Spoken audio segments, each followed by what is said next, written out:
ҳайати роҳбарӣ ва мутахассисону кормандони маркази ташхиси минтақавии агентии тоҷикистон дард дар шаҳри панҷакейн паёми асосгузори сулҳу ваҳдати миллӣ пешвои миллат президенти ҷумҳурии тоҷикистон муҳтарам имомалӣ раҳмонро ба маҷлиси олии кишвар мустақиман тавассути шабакаи телевизион тамошо карданд. мавриди зикр аст ки пешвои муаззами миллат пайваста дар бораи фаъолияти мақомоти назоратӣ дар паёми хеш таваҷҷӯҳи хоса зоҳир менамоянд. дар паёми навбатие ки санаи 28 соли равон аз тарафи пешвои миллат ироа гардид бо мақсади рушди соҳаи соҳибкорӣ пешвои миллат таъкид карданд ки то оғози соли 2027 дар кишвар ба истиснои санҷишҳои соҳаи андоз ба тамоми санҷишҳо мараторӣ эълон карда шавад ки ин воқеан барои дастгирии соҳибкорон аҳамияти хеле калоне дорад ва дар навбати хеш кормандони маркази ташхиси минтақавии агентии тоҷикистон дар шаҳри панҷакейн тасмим гирифтанд ки дар соли 2025 дар самти татбиқи нишондодҳои паёми асосгузори сулҳу ваҳдати миллӣ пешвои миллат президенти ҷумҳурии тоҷикистон муҳтарам имомалӣ раҳмон саҳми арзандаи хешро мегузоранд. дар ҷараёни ироаи паёми навбатӣ пешвои муаззами миллат муҳтарам имомалӣ раҳмон ба соҳаи андоз таваҷҷӯҳи махсус зоҳир намуданд. ҳайати роҳбарӣ ва кормандони нозироти андози шаҳри панҷакейн ироаи паёми пешвои миллатро тавассути телевизион мустақиман тамошо карда аз дастури супоришҳо ва самтҳои рушди иқтисодиву иҷтимоии кишвар ки аз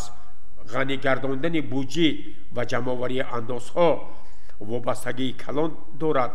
бо диққат таваҷҷӯҳ зоҳир намуданд. онҳо низ тасмим гирифтанд ки дар заминаи нишондодҳои паёми президенти ҷумҳурии тоҷикистон муҳтарам имомалӣ раҳмон дар соли 2025 дар самти татбиқи нишондодҳои ҷамъоварии андозҳо бо як масъулияти баланд фаъолият менамоянд. дар кумитаи идораи замин ва корхонаи давлатии бақайгирии молу мулки ғайриманқули шаҳри панҷакейн низ паёми имсолаи пешвои муаззами миллат президенти ҷумҳурии тоҷикистон муҳтарам имомалӣ раҳмонро ба маҷлиси олии кишвар мустақиман тамошо карданд. кормандони ин сохторҳо бори дигар тасмим гирифтанд ки аз дастуру супоришҳо ва нишондодҳои паёми навбатии президенти ҷумҳурии тоҷикистон дар самти истифодаи оқилонаи замин ва дигар масъалаҳое ки ба фаъолияти ин сохторҳо нигаронда шудааст пайваста тадбирҳо меандешанд.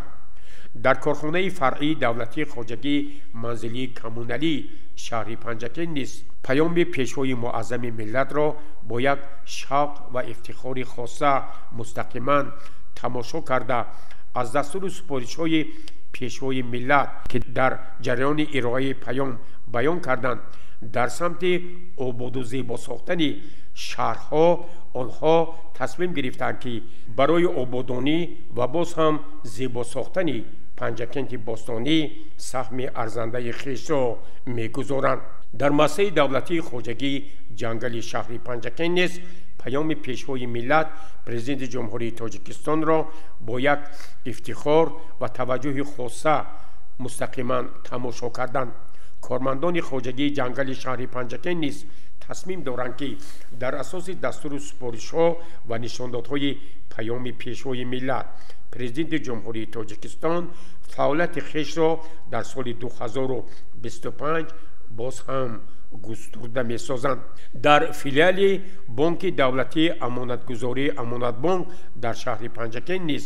паёми пешвои миллат президенти ҷумҳурии тоҷикистон муҳтарам имомалӣ раҳмонро дастҷамона ва тавассути шабакаҳои телевизион мустақиман тамошо карданд. кормандони ин сохтори соҳаи молия аз нишондодҳои паёми навбати ҷаноби олӣ барои худ маъниҳои хеле баланд бардошта дар самти беҳтар кардани фаъолияти амонатбанк яке аз банкҳои муқтадири кишвар тасмим гирифтанд ки дар соли 2025 низ барои иҷрои дастури супоришҳо ва нишондодҳои паёми навбатии пешвои миллат ҷаҳду талошҳои хешро равона месозанд. дар кумитҷории ҳизби халқии демократии тоҷикистон дар шаҳри панҷакен паёми пешвои муаззами миллатро дастчамона ва бо як ифтихор ва таваҷҷӯҳи хоса тамошо карданд. кормандони кумитаи иҷроияи ҳизби халқии демократии тоҷикистон бори дигар изҳор доштанд ки онҳо ҳар сол барои татбиқи нишондодҳои паёми пешвои муаззами миллат раиси ҳизби халқии демократии тоҷикистон бо як муносибати ҷиддӣ фаъолият намуда дар соли 2025 дар самти иҷрои нишондодҳои паёми пешвои миллат ҳаматарафа саҳми хешро мегузоранд. кормандони шӯъбаи маорифи шаҳри панҷакен паёми навбатии пешвои муаззами миллат президенти ҷумҳурии тоҷикистон муҳтарам имомалӣ раҳмонро ба маҷлиси олии ҷумҳурии тоҷикистон дастчамона тамошо карданд. онҳо низ аз дастуру супоришҳо ва ғамхориҳои пешвои миллат нисбат ба соҳаи рушди маориф ба ваҷд омаданд ва ифтихор карданд ки пешвои тоҷикон президенти кишвар муҳтарам имомалӣ раҳмон дар мулоқоту суҳбатҳо ва хоса ироаи паёмҳояшон ба соҳаи маориф таваҷҷӯҳи махсус зоҳир намуда дар буҷети соли 2025 барои соҳаи маориф маблағгузорӣ боз ҳам бештар шудааст ва ин кормандони соҳаи маорифро водор месозад ки дар самти баландбарсохтани сатҳу сифати таълиму тарбия хеле ҷиддӣ фаъолият намоянд. омӯзгорону хонандагони муассисаи давлатии лисии шаҳри панҷакен низ паёми пешвои миллат президенти ҷумҳурии тоҷикистонро хеле бо диққати хос тамошо карданд. онҳо аз паёми навбатии пешвои миллат барои худ маъниҳои хеле зиёдеро бардошта тасмим доранд ки дар татбиқи ин барномаи роҳнамусоз ва созанда ки ҳадафи асосияш беҳтар намудани рушди иқтисодию иҷтимоӣ ва дар мадди аввал таваҷҷӯҳ зоҳир намудан ба соҳаи маориф мебошад ҳаматарафа мусоидат мекунанд ва тамоми ҷаҳду талошҳои хешро дар самти иҷрои нишондодҳои ин паёми хеле пурмуҳтаво ва ояндасоз мегузоранд.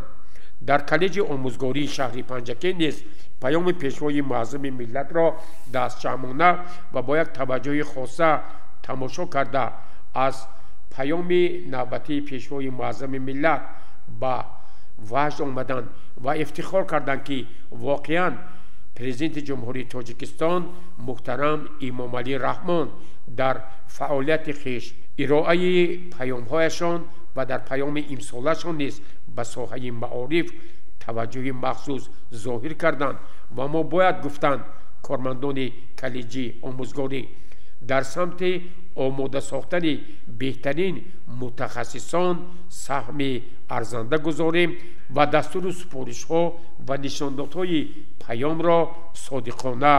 иҷро намоем. ҳайати омӯзгорон ва донишҷӯёни лисии касби техникии шаҳри панҷакен низ паёми пешвои муаззами миллатро ба маҷлиси олии ҷумҳурии тоҷикистон дастчамона ва мустақиман тамошо карданд. онҳо тасмим гирифтанд ки дар заминаи нишондодҳои паёми асосгузори сулҳу ваҳдати миллӣ пешвои миллат барои омода кардани беҳтарин мутахассисон саҳм гузоранд, зеро имрӯз кишвари соҳибистиқлоли мо ба мутахассисони соҳиб маълумот ва ихтироъкор ниёзи бештарӣ дорад. дар идораи давлатии беҳдошти замин ва обёрии ҳавзаи дарёи зарафшон низ پیام پیشوای معظم ملت پرزیدنت جمهوری تاجیکستان را هیئت راهبری کارگران و متخصصان با یک شوق تماشا کردند. در جریان تماشای مستقیم پیام پیشوای ملت کارمندان این ساختار باری دیگر احساس کردند که واقعا در جمهوری تاجیکستان آبیاری زمین ها و کشادن زمین های نو برای بلند برداشتن سطح زندگی مردم اهمیت کلان دارد و آنها نیز در این سمت سهم ارزنده خویش را میگذارند. در کارخانه فرعی دولتی آبرسانی و کانالیزاسی شهر پنجکین پیام نوبتی پرزیدنت جمهوری تاجیکستان محترم امام علی رحمان با مجلس عالی کشور را خیلی با دقت تماشا کردند. کارمندان این مؤسسه خدمت رسانی تصمیم گرفتند که در زمینه دستور سفارش‌ها و نشاندادهای پیام پیشوای معظم ملت برای بهتر نمودن امکانات‌های آبرسانی، تامین اهالی با آب نوشابه و بهتر کردن فعالیت خدمت رسانی در شهر باستانی پنجکین از تمام امکانات‌ها ثمرناک استفاده می‌برند و در تطبیق نشاندادهای پیام پیشوای ملت سهم ارزنده خویش را می‌گذارند. در پیام امساله پیشوای معظم ملت پرزیدنت جمهوری تاجیکستان محترم امام علی رحمان با مسئله شغل اهالی، تامین جایهای نویکاری و مهاجرت توجه مخصوص ظاهر گردید. هیئت راهبری و کارمندان اجنته مهنت، مهاجرت و شغل اهالی در شهر پنجکین از ارائه پیام نوبتی پرزیدنت جمهوری تاجیکستان محترم امام علی رحمان بار دیگر